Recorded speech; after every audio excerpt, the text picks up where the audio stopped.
Thank you for joining in today's Digital Knowledge series. This series is in collaboration with Indegene.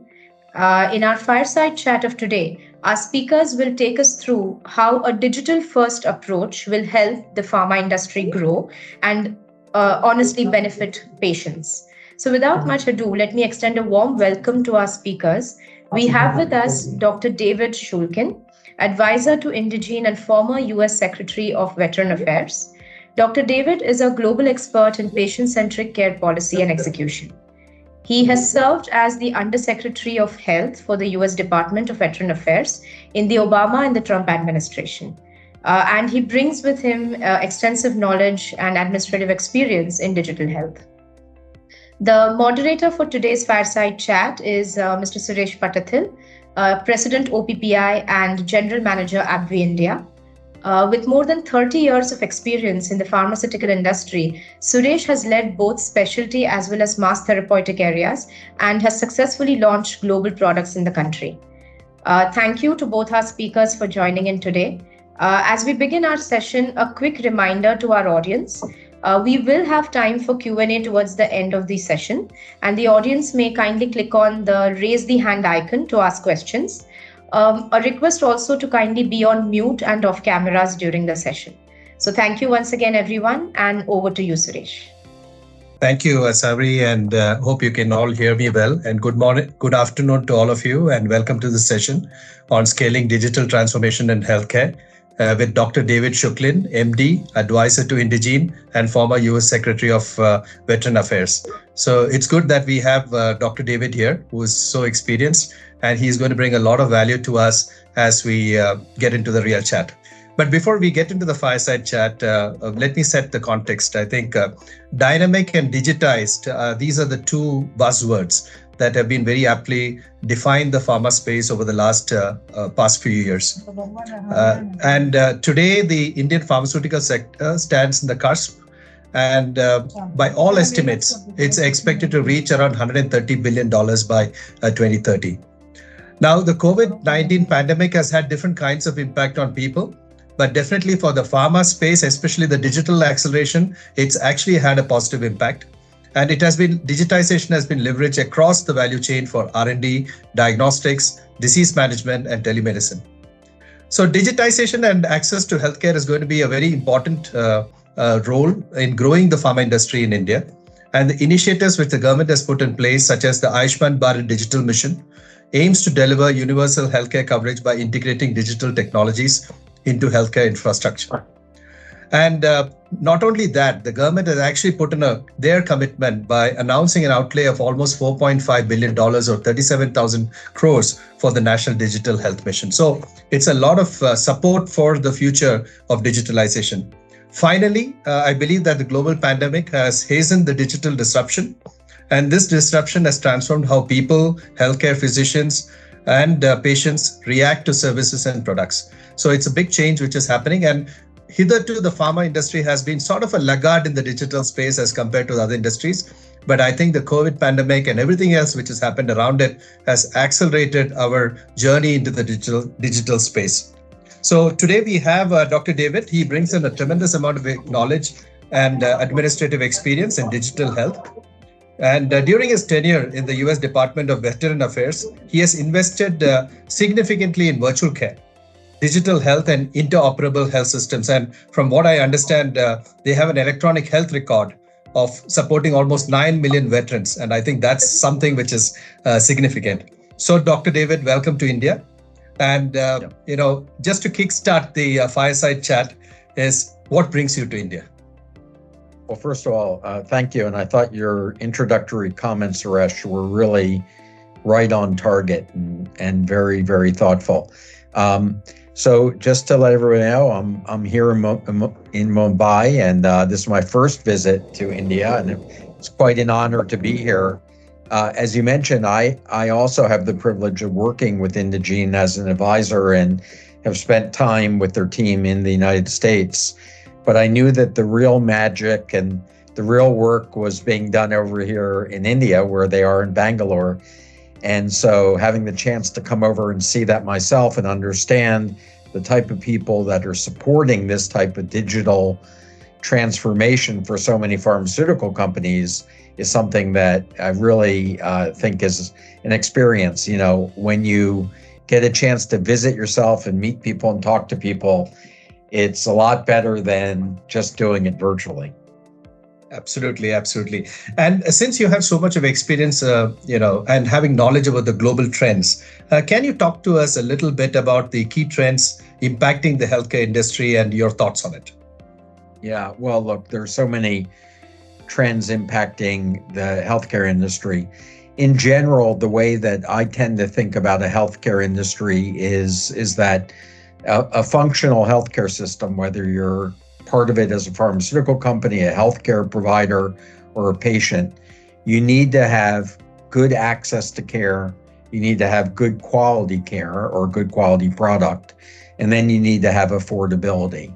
And if you take a look at all of those issues, that's exactly what we're seeing. We're seeing on the access front, we're seeing the use of digital tools, the use of telehealth and virtual care to be able to supplement and provide access where certainly during the pandemic, but I think we've learned this will go beyond the pandemic.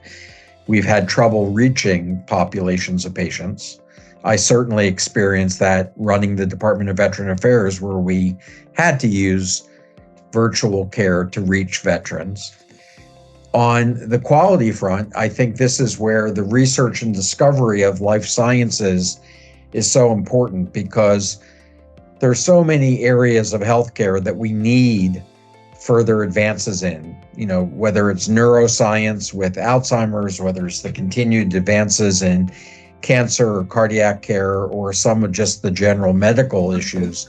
So that clearly is continuing as we see further advancements. And on the affordability side, we're seeing a lot of impact, particularly recently in the United States with the passage of the Inflation Reduction Act that in many ways, for the first time, gave the US government the opportunity, or at least allowed them to negotiate with pharmaceutical companies over drug pricing and put caps in place on how much drug companies could raise the rates over the next 10 years. And so we're seeing in all three of those areas, access, quality, and affordability, major challenges to the old business model in healthcare. Thank you. One of the things is patient-centric care, and you have been a champion in patient centricity, huge proponent. And just the fact that you have e-records for around 9 million veterans, how do you feel that a similar initiative in India would work? Because it's a little different payer system, right? You have a self-pay system. Of course, in the Ayushman Bharat, there's some amount of universal healthcare coverage happening. So how do you think that this can be translated to the Indian patients and to benefit the Indian patients? Yeah, I think one of the principles that you need to be able to follow is that the healthcare data of a patient should belong to the patient. And while that may be obvious to some people, in the United States, patients generally did not have access to their data. The health system held on to that data. The government or the payers held on to that data. But there has not been a fundamental understanding that this should be the patient's data. In the Department of Veteran Affairs, that's exactly what we did. We said every veteran owns their own data. There will not be withholding of data. And we launched an initiative called the Blue Button, where with a single touch of a button, the patient, the veteran, can download all of their data, put it onto a USB drive, and then be able to bring it with them wherever they go. And that was so successful that now the federal government in the United States has adopted those same standards that will be put in place for all Americans. So I think when India is looking at the initiatives, and the National Health Authority has launched a big data interoperability initiative, it is important to consider this principle of who owns that data. And of course, I think the right answer is the patient. What are the initiatives? So, for example, having that blue button and having that app. In fact, I was talking to a startup person the other day. We were having dinner together, and he was supporting a startup which was going to work on kind of an app which would support the patient after they're released from the hospital, right? Now, one of the key challenges we have found in the pharma industry is that it's very easy to create an app which has a lot of content for the patient, but the utilization of the app or the system was one of the biggest challenges. Because unlike the Amazons of the world where you could actually deep discount and actually make that habit happen, we did not have that leverage to really make the patients utilize the app or the system to really benefit themselves at the end of the day. So is there any strategy which you utilize for the veterans to utilize it well and making sure that that is linked to something else? Yeah, I think it's a great insight, Suresh. Digital engagement, when you're just looking at giving a patient an app, as you know, tends to be less than 10%. In general, the experience with most apps is 5 to 7% of patients ultimately are going to continue to use it. And so you're exactly right. The way that I believe that this is going to essentially evolve is into what I would call a hybrid system of care, where it's not just digital or it's not just no digital, but it's actually the digital platforms are enabling the care between the provider, the patient, and, by the way, industry, whether it's pharmaceutical or the device industry. And so if you go and you see your doctor and the doctor says to you, I want to see what you've been doing on your digital app, I want to talk to you about it, and this is how we can improve it, you're naturally going to improve that digital engagement rate at a much, much higher level. So I think that we really have to look at a hybrid model of using digital tools along with the human interaction between patients, providers, and industry. I think that's a good insight. And I think the key is going to be for the healthcare professional to actually insist that the patient downloads and utilizes. And, when the patient comes back, I'm going to use that app to see where you progressed and how you progressed. So that's something which needs to happen to make this more usage or utilization of the app. What are your general observations on the pace? I know COVID has sort of accelerated the digital disruption or acceleration in the pharma space, but what do you feel of the current pace and scale of digital transformation in healthcare? Yeah, I actually think we're in a critical period right now. The next 3 years, I think, are going to be very determining on where the future of the industry is. As we saw at the beginning of the pandemic, out of necessity, there was widespread adoption of virtual care, of digital tools. And now we're seeing somewhat of a retreat of that back to the old ways of doing things. I do think, though, that when I say the next 3 years are going to be critical, healthcare is, one of your earlier questions, some of the challenges that it faces, such as workforce shortages, such as supply chain disruption, the inflation that we're seeing in the cost of goods, which is happening at a greater level in healthcare than in other industries. This is going to force us essentially out of need to become more efficient. And the way you get more efficient is by using technology and digital platforms. We've seen that in almost every other industry except for healthcare. Take a look at finance or banking and how they've used that.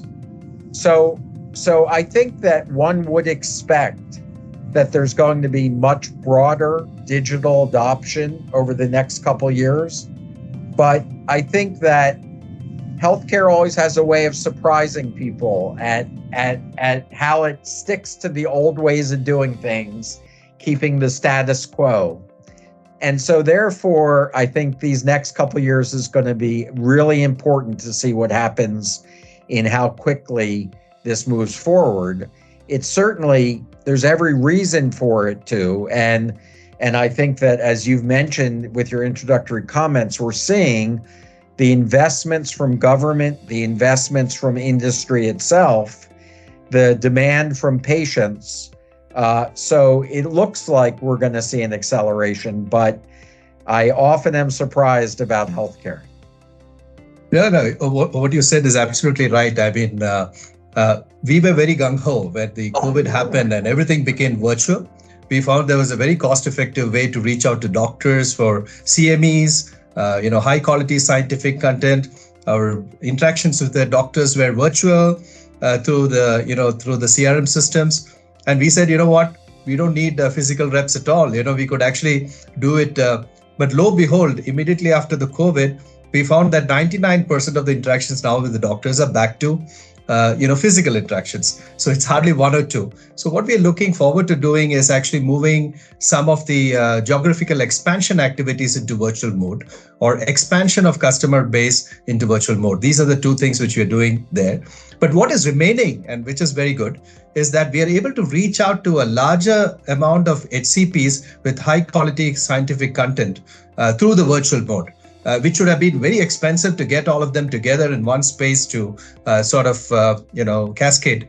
But that's continuing to remain. And I think high quality scientific content communicated through the virtual mode is still something which is of very high value, especially in the market shaping journey. So what you said was absolutely true. I mean, we have gone back to square one in some areas, but we have made some progress in other areas. Yeah. And Suresh, it's actually somewhat reassuring that the answer probably is going to be a hybrid model. It would sort of be scary if we didn't need people anymore, if we could do everything with a digital transaction. There still is something to being human, and the way that we relate to people is very important. And that's a big part of healthcare.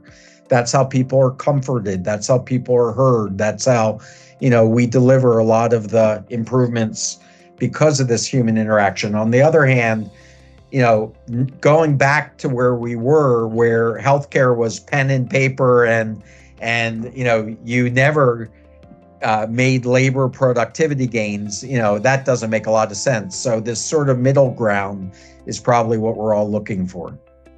So what you're saying is basically a phygital way is probably the right hybrid model to move forward with. Right. Okay. So I've heard a lot about this metaverse as the future. What possibilities does metaverse bring to the healthcare industry?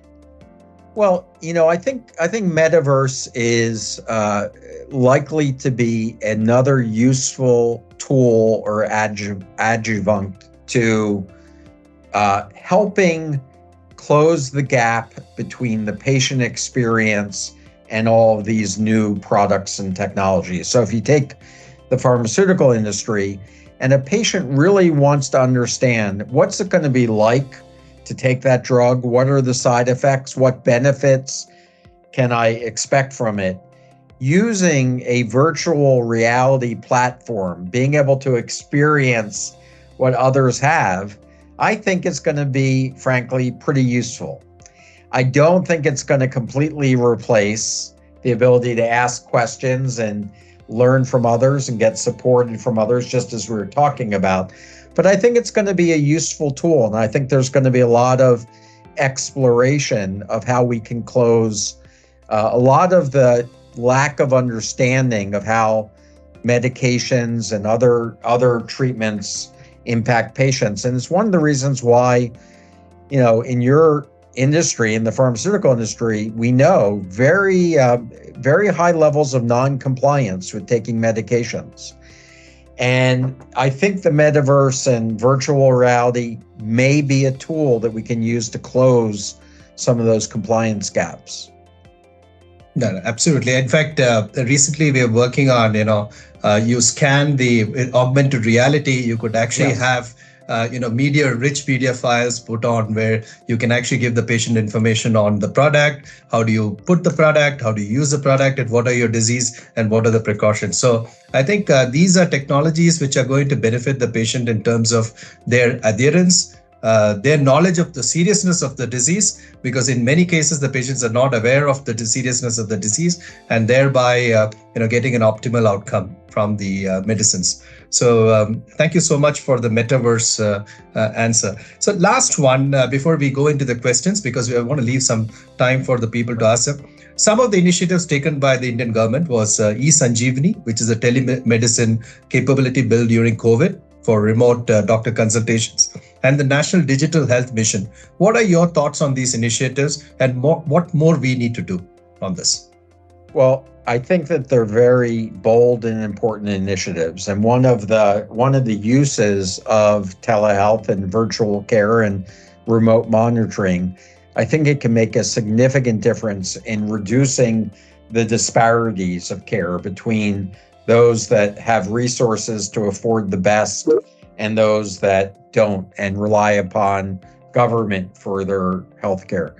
And I do think that telehealth and virtual care is the right way for the Indian government to go to assure that they can deliver care in remote areas and places where there may not be as many physicians and other healthcare professionals. And that's exactly what we found in the Department of Veteran Affairs, where veterans are living in every part of the United States. Some places we didn't have hospitals or even doctors or nurses, but we were able to provide them care using a virtual platform and telehealth services.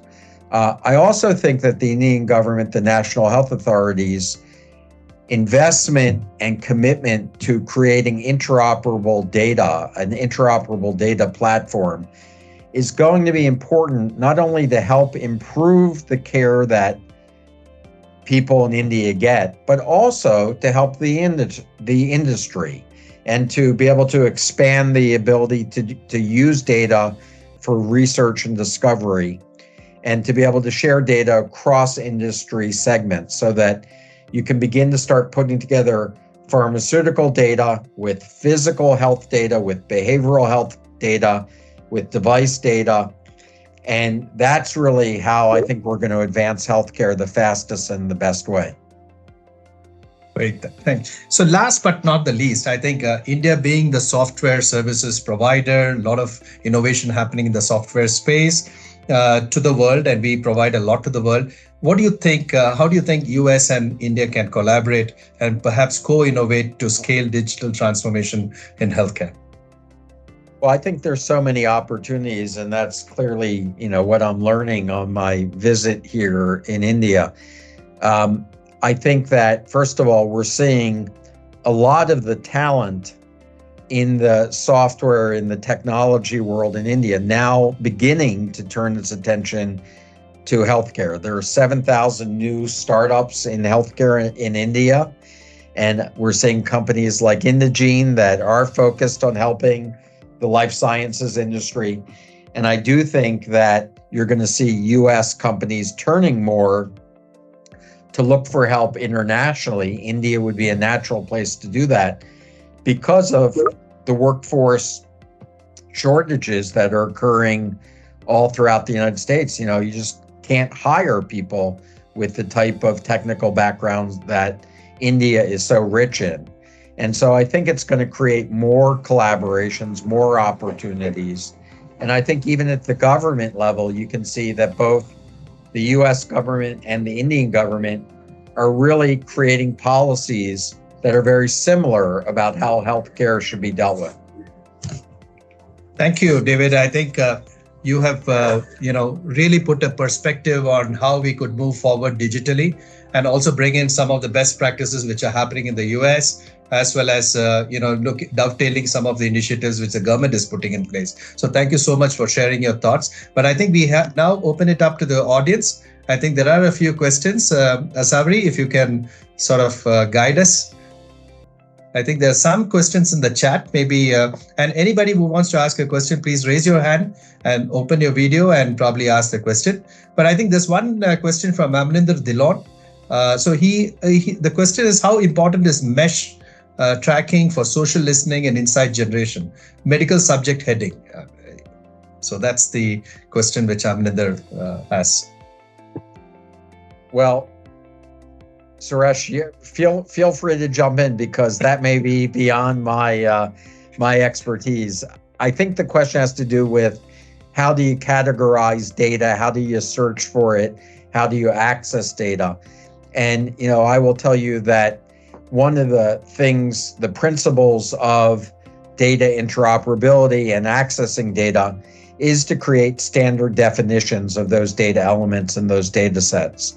And so the mesh classification, I think, is very important because it does start creating some standardized definitions so that people, when they share data, when they search for information, can do it in a standardized way. But do you have any other thoughts on this? No, not much on that. And Okay. I've not really done too much of reading into the subject. And so thank you, David. And one more question is, what are your thoughts on preventive, promotive health and also early detection in home care? Does government have a big role to play in that? And there is a big need for interoperability, which you have already mentioned. But I think the key question is on the preventive and promotive health or early detection at home and home care. So that's the key question. Yeah. Well, there's no doubt when you look at prevention from a societal perspective, and by that I mean from the impact on every aspect of society, that's probably the best investment that one could do in a healthcare system. And, I've learned about how effective India is at its vaccination programs and how well India did in the COVID vaccination, for example, even given how large the population is. And I think that really speaks to an understanding of why prevention is so important. And so the problem in the United States with prevention is that a managed care company doesn't necessarily want to put up the money for a lot of prevention because people may switch their managed care plan the next year. But when you look at it from a societal perspective, that's really important. On the home care perspective, that's one of the trends that's clearly happening, a shift from care in the hospital to care in home. And I do believe when we look 5 to 10 years down the road, the home is going to be an enabled place to care for a lot more illness and to keep people at home than what we see now. And we're just beginning to see the technologies be developed and implemented to enable us to do that. But that's clearly going to be happening more and more. And I think it's a good thing. I think people are sometimes safer in their home. Hospitals, as you know, are places where people can get infected or can fall, and they're not comfortable in their surroundings, so they have emotional distress by being in a hospital, where at home they feel safe and secure. And I think once we have those tools in place, we're going to see more of that. Thank you, David. There's one more question from Saji Daniel. How can digitalization accelerate data on outcomes and cost effectiveness in the Indian context? Well, yeah, thanks for that question. Look, I think that digital engagement is a perfect tool for collecting outcomes data. And whether it's post-marketing surveillance in pharmaceutical companies, whether it's evaluating the outcomes of a certain treatment or a certain therapeutic, having patient-reported outcomes in the digital way, being able to capture digital data from devices and from monitoring, and integrating all of that data from the patient, from the data that's collected from the electronic health records that are being utilized. This is really where you can get a full picture of the impact of what the industry is having on people and the cost of care and all of the outcomes that are generally important. So I do think that digital transformation is going to be extremely critical to us understanding future therapies and the impact that they have. No, so hitherto we've always been sort of so dependent on the Swedish registry for most of the data we wanted. But outcomes and real world evidence is going to play a very important role in the scientific development of any product. I think a couple of more questions. We're on the top of the hour, but we will take those questions. Okay, so there's one question on policy, and this is please share some perspective on alignment of both India and US governments on the policy front to work together in enhancing data and digital capabilities. Is there any such initiatives ongoing or any thoughts behind this? Well, I think each country is pursuing a similar policy. The Indian government with the National Health Authority with their data interoperability platform, and in the United States through the Department of Health and Human Services and the Office of the National Coordinator, the data interoperability requirements are now integrated into current regulation and law. So you're going to have data sets available in both countries. The ability to then share across countries, I think we're seeing more and more of that between Europe and the United States and India and other countries that are looking for ways to use the data sets for things like predictive analytics and artificial intelligence and research and discovery. So I do think our policies are moving us closer to that. No, I think it's so important for, it should not be isolated development in each different countries. I think there should be something which benefits the globe as a whole and something which can be utilized on a global basis rather than in one country or the other. So I hope, there's a lot more discussion around that, and there's a lot more collaboration to put up such a system, because what comes to my mind is like the privacy policy. Like you have a GDPR in the Europe, you have something else, and US. So if there's something which is very common, it helps the industry, it helps the patient at the end of the day. Thank you, David. I think we are on the top of the hour, but I will pass it on to Asaveri. Asaveri, do we have time for a couple more questions, or we are on the top of the hour? We are on the top of the hour, so I wouldn't want to take up too much time from our speakers. But thank you so much, David, and Suresh as well. We have had a wonderful and engaging session. I think a lot of comments also are coming in from people to say that it was a very valuable, insightful, driven session. So thank you to you both for your time. And thank you to our audience, of course, for remaining engaged in the session as well. So thank you, everyone, for joining in. And we will sign off the session now. Thank you and have a good day. Thank you, David. Thank you, Asaveri. Thank you, everybody. Thank you. Thank you.